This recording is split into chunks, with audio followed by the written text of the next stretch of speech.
Hola a todos, les saluda Daniel Leiva, miembro cofundador de INOPerú, una organización fundada por un grupo de estudiantes de literatura de la Universidad Nacional Federico Villarreal y del curso de prácticas preprofesionales. Nuestro objetivo es difundir la cultura amazónica peruana, y en esta oportunidad vamos a inaugurar nuestra sección de entrevistas al canal con un invitado muy especial, Ricardo Virjues, un reconocido investigador, escritor y gestor de la literatura amazónica y las literaturas orales. Antes de iniciar con las preguntas, quiero hablar brevemente de los logros de nuestro invitado, quien es ganador de los Premios Nacionales de Literatura José María Arguedas por cuento y José Joaquín Inclán por ensayo. Estudió lingüística y ciencias políticas en la Universidad Nacional Mayor de San Marcos. Ha dictado cursos y conferencias en diversas instituciones como la Brooklyn Public Library de New York, la Casa de América de Madrid, la Universidad Austral de Valdivia en Chile, así como en diversas universidades peruanas, y ha publicado más de 50 libros, entre los cuales destacamos El periodista y Después del verano, que son dos novelas, el libro Seres Fantásticos del Perú, y actualmente dirige la revista Peruana de Literatura, y todos los años organiza el Coloquio Internacional de Literaturas Amazónicas, el Congreso Latinoamericano de Tradición Oral y la Jornada de Literaturas Andinas. Me gustaría agradecerte, Ricardo, por esta oportunidad que nos está brindando, sobre todo por el contexto en el que nos encontramos. Muchas gracias. Ahora vamos a iniciar con las preguntas. La primera de ellas es la más elemental y una de las más difíciles de responder, y es, ¿qué es la literatura amazónica? ¿Cómo la podríamos definir o qué características esenciales le podríamos dar? Sí, claro que sí. Ante todo, buenas tardes a cada uno de ustedes. Soy yo el que les agradece esa oportunidad de poder conversar sobre literatura amazónica. Bueno, como todos los términos dedicados a la literatura, como literatura peruana, andina, europea, americana, amazónica, se trata de términos pedagógicos que son útiles para poder delimitar un ámbito de estudio. Entonces, en ese sentido, literatura amazónica es toda aquellas expresiones literarias que surgen de la Amazonía o que se refieren a la Amazonía.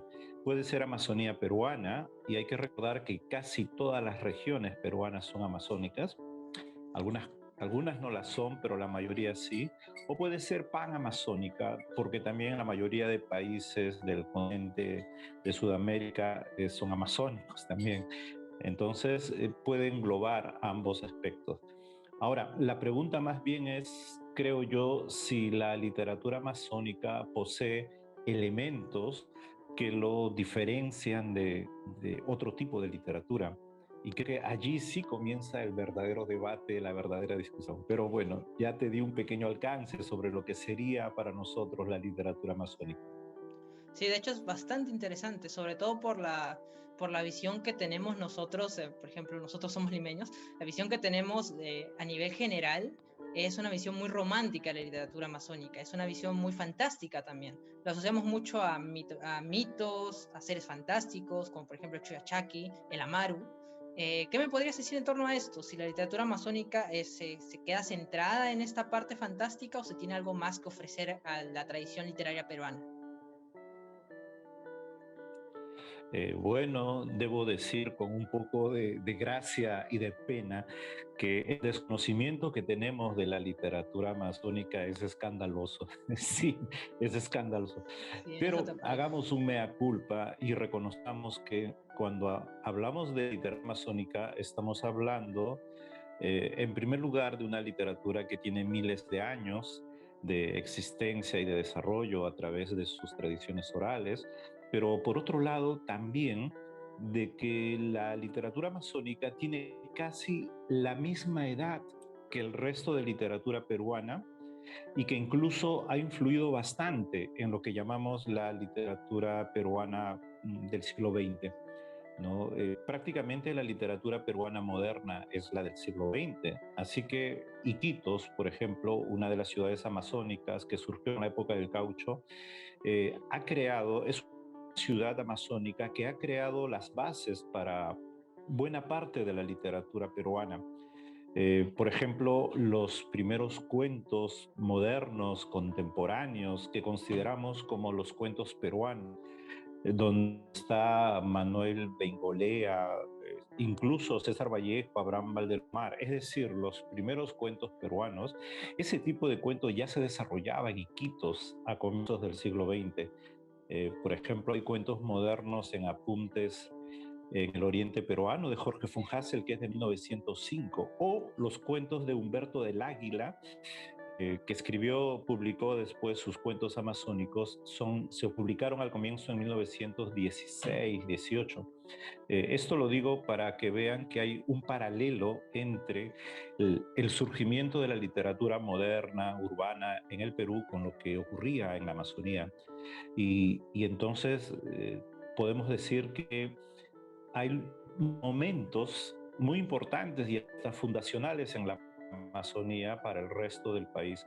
Existe una fuerte literatura escrita en la Amazonía en el siglo XX, a partir del ciclo cauchero, pero adicionalmente a eso, existe algo mucho más valioso, me parece a mí, que es la tradición oral. Eh, Aquello que nosotros decimos ingenuamente, mitos, leyendas y esas cosas, pues tenemos la suerte de que, eh, mira, la tradición oral andina se ha perdido casi totalmente. Y esto me lleva al tema de la falta de difusión, creo que es lo principal, ¿verdad? En este problema. O sea, ¿qué es lo que usted consideraría que es lo que principalmente afecta para que estos cuentos, estas literaturas no se difundan al resto del país? Bueno, lo curioso es que a comienzos del siglo XX, la literatura amazónica, hasta mitad del siglo XX, tenía mucha difusión. Tenía tanta difusión que un escritor como Humberto del Águila, amazónico, fundó junto a José Carlos Mariátegui la revista Mundial y creo que también Variedades. Pues a mí me parece que las escuelas de literatura en el Perú, que solo son cuatro, ¿no? La de San Marcos, la Católica, la Villarreal y la de Arequipa, un poco que han obviado el conocimiento de lo mejor de la tradición literaria peruana, ¿no? No solo se conoce muy poco, sino que incluso no existen especialistas en lo que podría llamarse situaciones literarias específicas. Por ejemplo, ¿quién es especialista en literatura shipiba?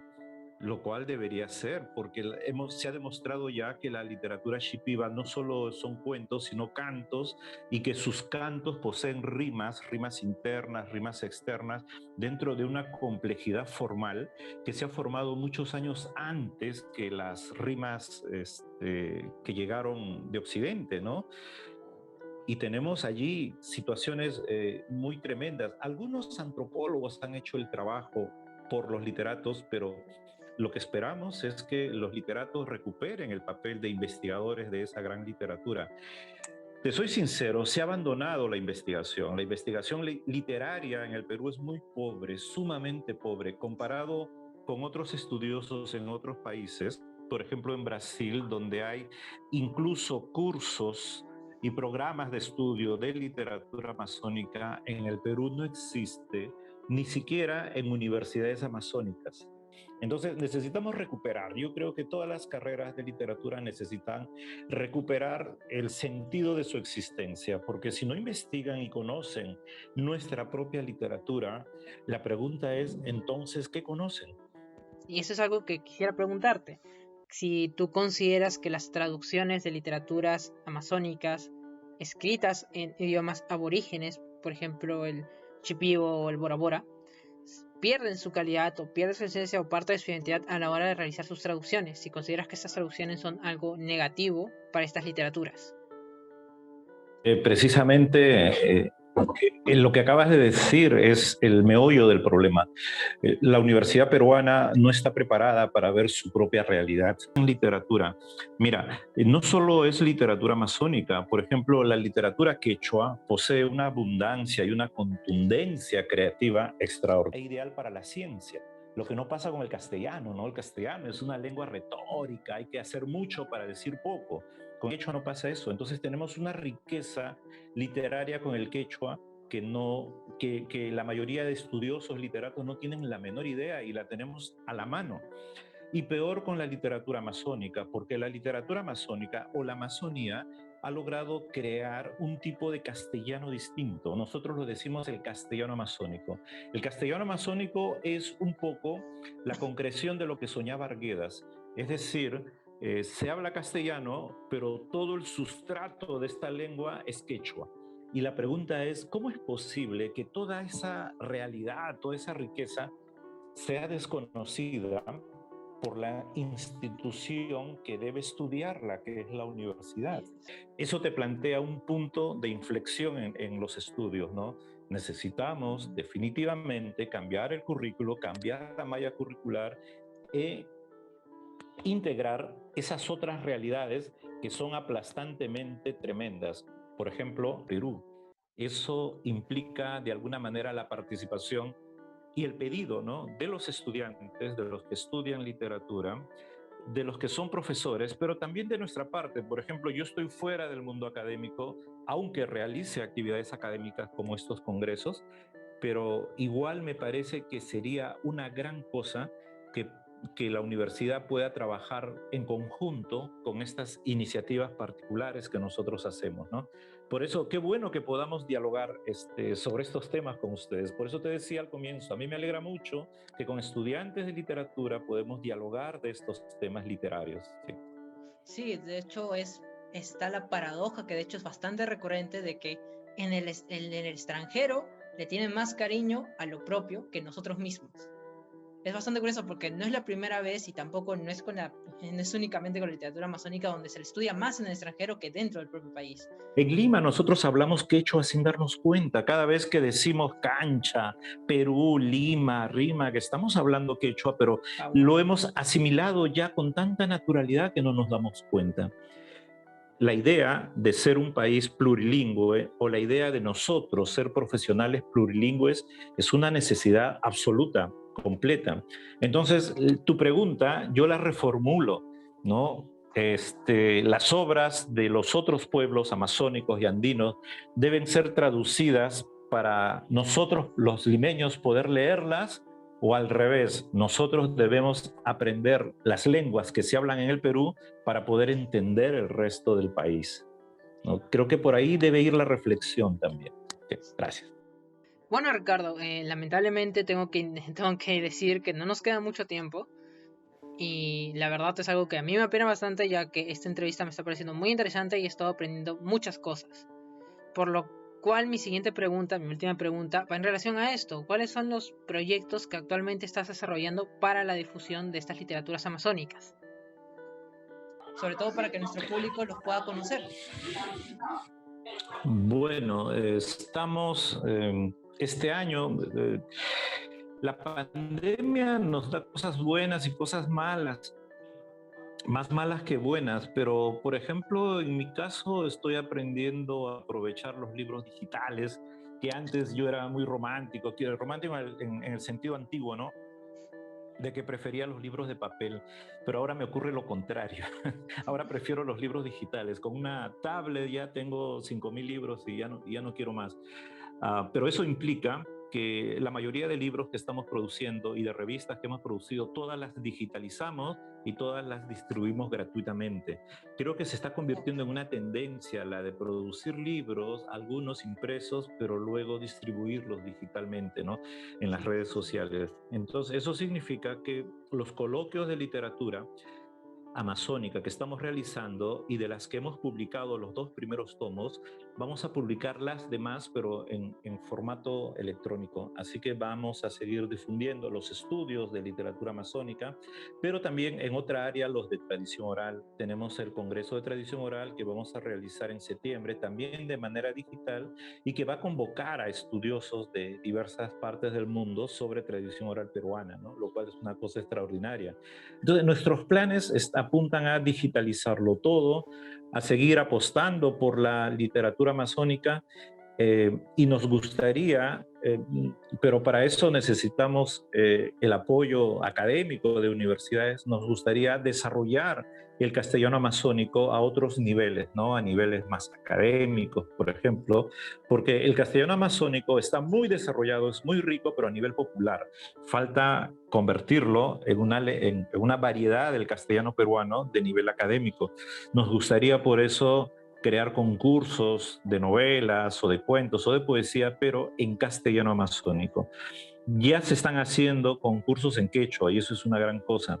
Entonces, poco a poco, la idea es convencer a estudiantes y a profesores de que somos un país de múltiples culturas y de múltiples lenguas, que estamos obligados a aprender lenguas, por lo menos quechua, por lo menos aymara, y si es posible, y si no podemos aprender una lengua completa, como dicen en Brasil, hay que aprender, aunque sea unas palabras, ¿no? Aunque sea a decir buenos días en Shipibo o gracias, Pasonki en Ashaninka, por ejemplo. Entonces, por allí van nuestros planes, nuestros sueños.